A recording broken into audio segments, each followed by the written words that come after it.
उल्लास app पर आपने निरीक्षरों को ऐड कर लिया है और आपने वीटी को भी ऐड कर लिया है, मतलब वॉलंटियर को भी ऐड कर लिया है और निरक्षर जो शिक्षार्थी हैं, विद्यार्थी हैं, उनको भी आपने ऐड कर लिया है। और इनको मैप कैसे करना है, तो आज के वीडियो में हम लोग यही समझेंगे। इसके लिए आपको उल्लास ऐप खोल लेना है। जैसे ये उल्लास ऐप आप ओपन करेंगे तो ये डैशबोर्ड पर दिखाएगा कि आपने कितने असाक्षर को जोड़ा है। यहाँ दिखा रहा है कि हमने 5 असाक्षर को जोड़ा है और यह चयन स्वयं यहाँ 0 दिखा रहा है, क्योंकि इस विद्यालय अगर आप जब वीटी को जोड़ेंगे तो यहाँ उनकी संख्या दिखाएगा और कितने मैप हुए हैं वो सारी चीज़ें यहाँ पे दिखाएगा। जो खाली होगा वो यहाँ दिखाएगा, जो मैप हो जाएगा वो यहाँ दिखाएगा।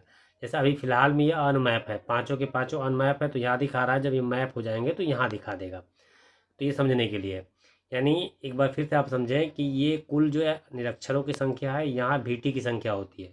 यहाँ वीटी 0 दिखा रहा है, लेकिन इन्होंने पहले से वीटी रजिस्टर्ड किया है पिछले साल का, तो हम पिछले साल के वीटी को भी मैप कर सकते हैं। और यदि आप इस साल वीटी जोड़ रहे हैं तो यहाँ आपकी संख्या दिखाएगा, तो आप उसे घबराने की ज़रूरत नहीं है। यहाँ जो संख्या दिखा रहा है ये निरक्षर ऐसे हैं जिनको मैप नहीं किया गया है, और यहाँ पे जो संख्या दिखाता है वो ये दिखाता है कितने वीटी को आपने नया जोड़ा है जो मैप नहीं हुए हैं।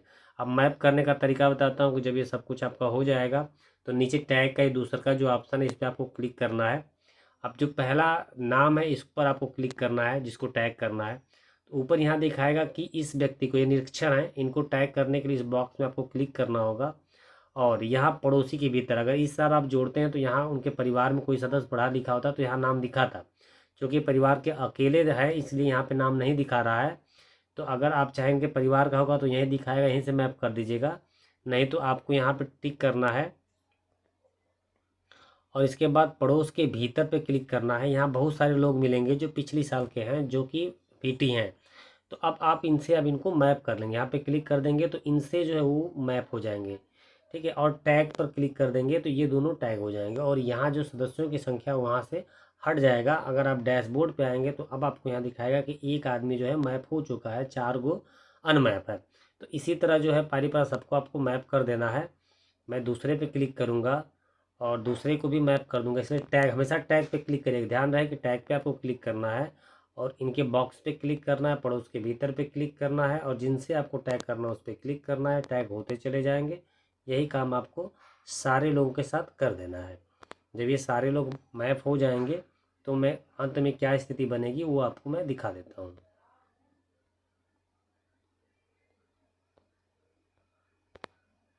अब यहाँ पे सारे ख़त्म हो गए, हम पुनः डैशबोर्ड पे जाएंगे तो डैशबोर्ड पे दिखाएगा कि अब जो है एक भी ऐसा आदमी नहीं है जो असंतृप्त हो या कि टैग ना हो। और यहाँ इस बार वॉलंटियर नहीं दिखा रहा है, लेकिन वॉलंटियर अगर आप नया जोड़ेंगे तो यहाँ दिखाएगा। यहाँ जो सदस्यों को दे रहा है, इन सदस्यों में अगर किसी परिवार को आप जोड़ना चाहते हैं तो जो पेंसिल बनी है इस पर क्लिक करके इनके परिवार के अन्य सदस्यों को आप जोड़ सकते हैं। या अगर इनको आपको डिलीट करना है तो डिलीट का ये ऑप्शन है, इस पर आप क्लिक करेंगे तो ये डिलीट हो जाएंगे।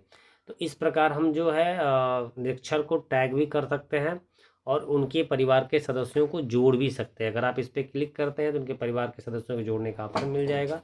फिर हम यहाँ पे क्लिक करेंगे और जैसे ये नाम दे रहा है इसके आगे आपको ये सहेजे और जारी पर क्लिक करेंगे तो जोड़ने का ये ऑप्शन आपको मिल जाएगा।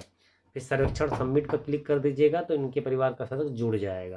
क्योंकि मुझे जोड़ना नहीं है, बताना था, इसलिए मैंने ऐसा किया। तो धन्यवाद दोस्तों, वीडियो कैसा लगा कमेंट में ज़रूर बताइएगा। जय हिंद।